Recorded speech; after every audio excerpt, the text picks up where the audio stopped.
Tapi mungkin saya usulkan ke yang kementerian yang lain, Menko dan lain untuk membuat itu lagi. Jadi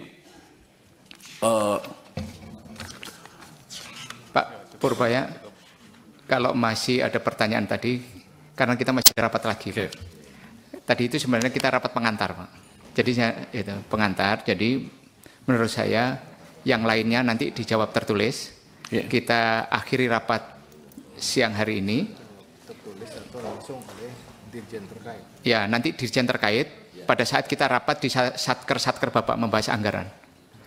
Dijawab oleh Satker Bapak. Jadi ini boleh teori sedikit ya Mas ya, izin. Silakan Pak, Bapak mau ngomong apa saya kasih kebebasan. Okay. Di buku moneter itu ada pemenang Nobel yang bilang bahwa dia mempelajari krisis tahun 1930 di Amerika. Dia bilang waktu itu krisis, mereka debat bunga di nolin kok masih krisis.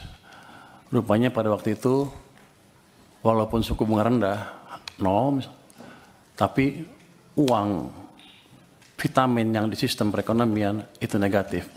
Jadi ekonominya dicekek.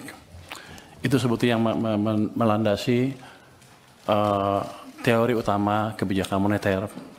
Jadi kalau Anda mau lihat kebijakan moneter, ketat apa longgar, jangan hanya dilihat dari suku bunga. Dia bilang begitu. Lihat laju pertumbuhan uang primer, base money. Jadi dampak kebijakan moneter amat signifikan di perekonomian. Tahun 1997, 98, 97, kita melakukan kesalahan yang fatal. Pada waktu itu, BI menaikkan bunga sampai 60% lebih, karena untuk menjaga rupiah. Semua berpikir kita melakukan kebijakan uang ketat, ya kan? Wah, bunga tinggi perusahaan mana ada yang pinjam. Tapi kalau kita lihat di belakangnya, apa yang terjadi? Kita mencetak uang, base money itu tumbuhnya 100%. Jadi kebijakannya kacau balau. Mau apa? Mau ketat atau mau longgar?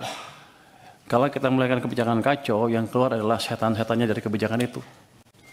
Bunga yang tinggi menghancurkan real sektor, uang yang banyak dipakai untuk menyerang nilai tukar rupiah kita. Jadi kita membiayai kehancuran ekonomi kita pada waktu itu tanpa sadar. Ini bukan karena yang ekonom-ekonom yang dulu bodoh atau gimana, tapi emang kita belum pernah mengalami keadaan seperti itu. Jadi kita belum tahu nyata seperti apa. Dan saya simpulkan kesalahan kita di situ. Jadi pada waktu 2008 ada global financial meltdown, kebijakan kita ubah. Saya bisik-bisik sedikit lah ke think tanknya SBY.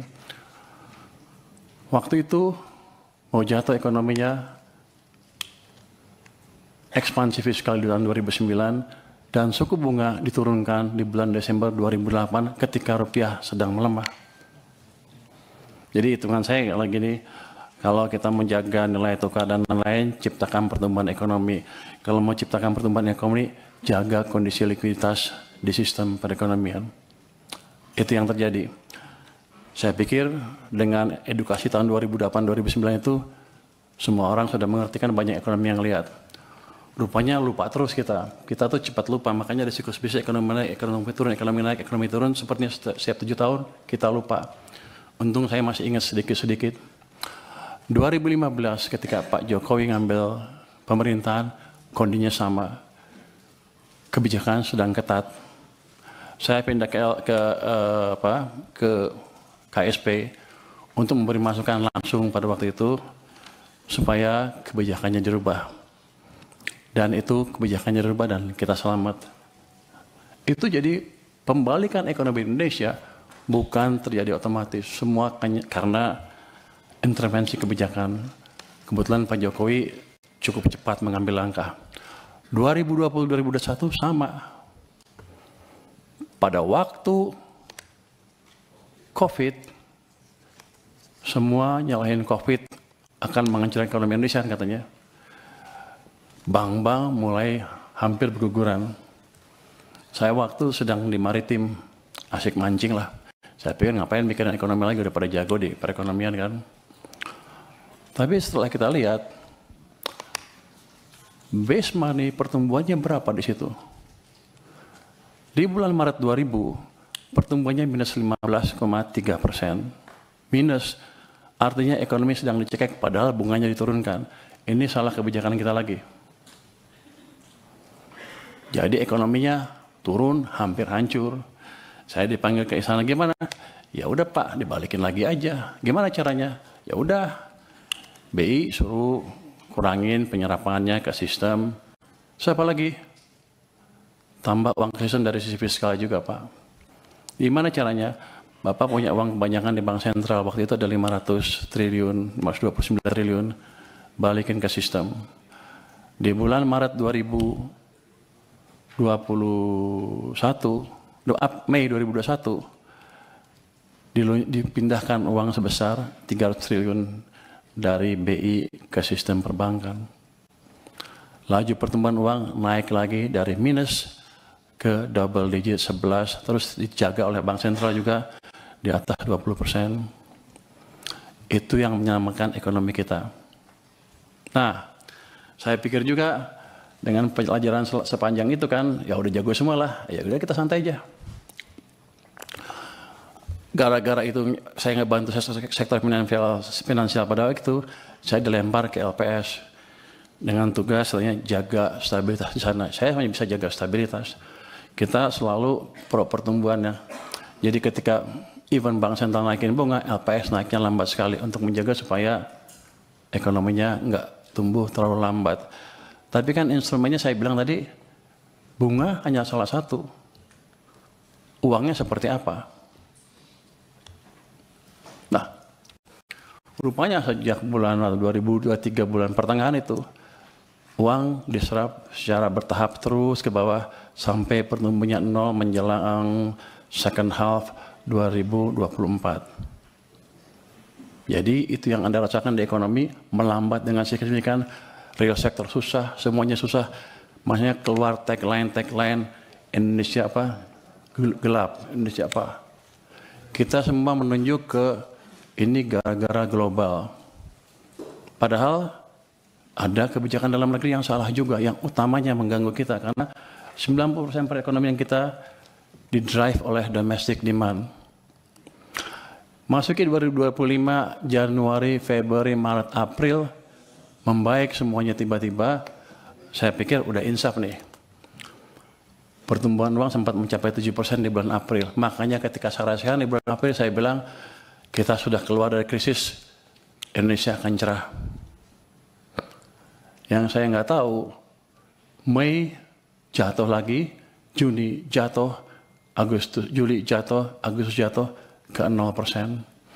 Jadi periode perlambatan ekonomi yang 2024 gara-gara uang ketat tadi dipulihkan sedikit, belum pulih penuh, direm lagi ekonominya. Itu dari sisi fiskal dan moneter. BI kita nggak tahu nih pada marah-marah, saya nggak habis ini. Nanti tetap traktir ya.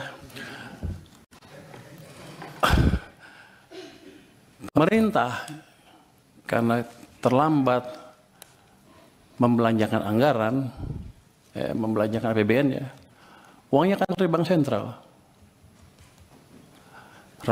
Beliau rajin narik pajak. Nggak apa-apa, masuk ke Bank Sentral. Kalau dibelanjain lagi, nggak apa-apa. Tapi ini kan nggak. Ditaruh sana santai-santai. Kering sistemnya. Bank Sentral kita juga sama, katanya saya nanti kan penguasa ya. Katanya punya apa di KSSK boleh menggait sedikit kan ya. Jadi saya berani ngomong sedikit sekarang. Dulu saya nggak berani karena saya di LPS, wewenang saya nggak sampai sana.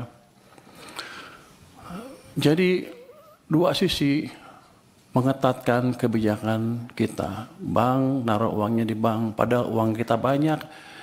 BI menyerah sampai 800 triliun. Pemerintah pada satu titik sampai 500 triliun sampai lebih di Bank Sentral. Sistem kekeringan. Yang Bapak-Bapak rasakan adalah yang kemarin demo itu karena tekanan berkepanjangan di ekonomi karena kesalahan kebijakan fiskal dan moneter sendiri yang sebetulnya kita kuasain. Yang jadi pertanyaan saya kan, di sini Komisi 11 rapatnya dengan Menteri Keuangan berapa ratus hari dalam setahun. Kenapa tidak pernah mempertanyakan itu? Dan saya datang ke sini tiba-tiba, wow, semuanya pertanyaan banyak sekali yang harusnya sudah putus pada waktu itu. Tapi nggak apa-apa. Jadi ke depan yang saya lakukan adalah memperbaiki itu sebelum merubah yang lain-lain. Struktural lain kita bisa rubah, tapi quick win-nya di situ. Saya akan balik kondisi yang memburuk karena langkah kita sendiri. Oh gimana? Ya paling bagus kan percepat belanja anggaran. Oke, belanjanya cepat-cepat. Tapi yang kita tahu, itu nggak semudah membalik tangan. Download Tribun X sekarang. Menghadirkan lokal menjadi Indonesia.